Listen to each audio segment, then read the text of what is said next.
What's up, everybody? Welcome to Podcast Now Plus. I'm Alex, and in this video, I want to talk about a new PlayStation studio being opened, and you see the title. I'm not really all that excited for it, and I think I honestly have good reason. Now, that could just be me. That could be me trying to cope and protect myself, but I'll go through the history of it. But it really feels like just an offshoot of Deviation Games, if you guys remember that. We'll talk about that in this video, but this just feels like something went wrong there, and instead of making a new game or firing people and getting new people, they literally shut the studio down and opened a new one. Like, that's what it feels like from the outside looking in. So let's go over the news, and you guys can let me know if you feel the same way. So we'll take it from Video Games Chronicle. PlayStation has formed a new studio called Dark Outlaw Games with Call of Duty Zombies lead Jason Blundell. And so if all of this stuff sounds familiar to you, it's because it should. Deviation Games didn't get a chance to release its debut project,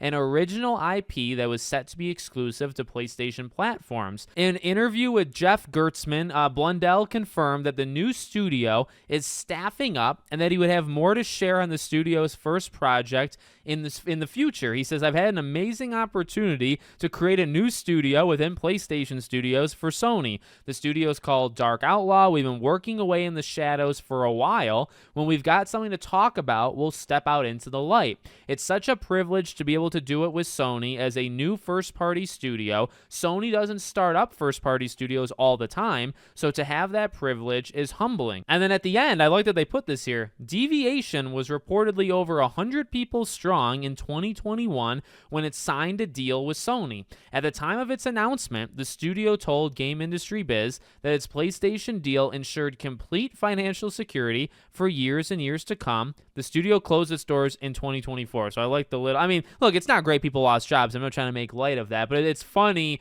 It's funny that the entire article is like, oh, they never open it up. And I guess that's true, right? So like, Deviation already existed and PlayStation got into a deal with them when probably they should not, right? End of the story. It's easy to look back and, armchair quarterback it, but that probably should not have happened. They did it anyway, but I don't know. You guys let me know. Doesn't it feel like, because to me, it's like he literally carries over. So he was working with them, and I would like to know how things kind of broke down, right? Because you have him leading that team, and something clearly was not working. He leaves. There was those rumors that, he has left this studio. Maybe we even covered it, but I for sure remember seeing it like on Twitter.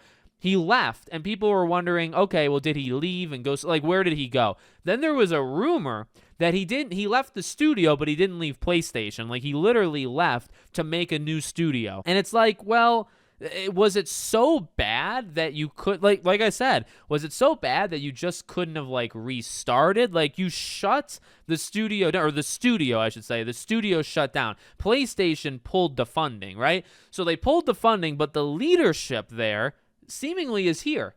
And you started a new studio with that leadership. So maybe it was something as simple as PlayStation wanted, like, complete 110% control of the company. Like, I'm trying to think of why you would do something like this, right? You pull your funding, and you don't even let them release the game that you were funding for 3 years. Again, a waste of money. We talk about, what happened with Concord and all these live service games that get shut down all the time. PlayStation's done a really good job of wasting money the last 5 years. So you pull the money, and so, okay, you're not spending any more, but you wasted all that because you're not getting a game from them. You funded them for 3 years. They shut down, and then something went wrong there, but then the leadership, or at least the head, you are going to continue working with and just do it literally again. Now, obviously, I think you hope for a better situation, but hopefully this is coming through correctly. Hopefully this is, you guys are understanding, like, yeah, it's cool. Yeah, he's right. PlayStation has shut down more studios in the last 10 or so years than they've opened, right? It's kind of been a thing where you look at, and not to make it a console wars thing, but you look at Xbox, you look at Microsoft, obviously more money, so it's a little bit of an unfair advantage, but, they have bought and had all these acquisitions. PlayStation, they've closed studios like in the UK. They've jumped ship kind of fast on some things, right? There was, Media Molecule, or they safe going forward, stuff like that. So they've not had a great thing going. They acquire Bungie, and that's obviously not going very great for them. So their last 10 years has been more closures than openings or acquisitions. And so, yeah, it is cool. It is something he is factually right. They do not do this all that often.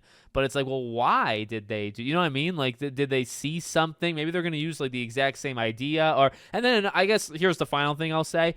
If all of that wasn't enough to kind of just be like, well, okay, like I'm not thrilled. I'm also not, like, it's not nothing. I'm making a video on it. It can't literally be nothing. I'm kind of in the middle. If you want another reason why it's kind of in the middle, it's everything else he said, right? So it's like, yeah, new studio, cool. I like him. Obviously he's got a reputation of pretty good stuff.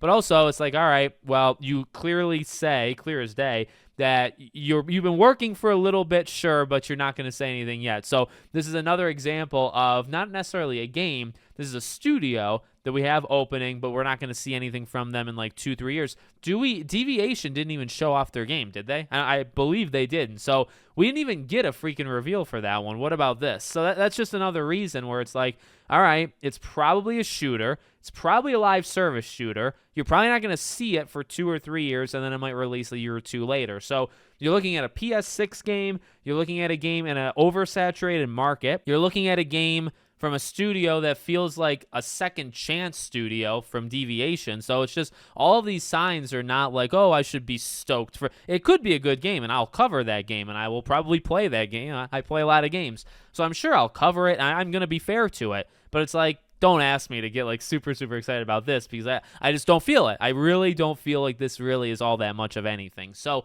let me know what you guys think in the comments. Make sure, as always, you're subscribed to the channel, bell icon turned on, and I hope to see you all on the next one.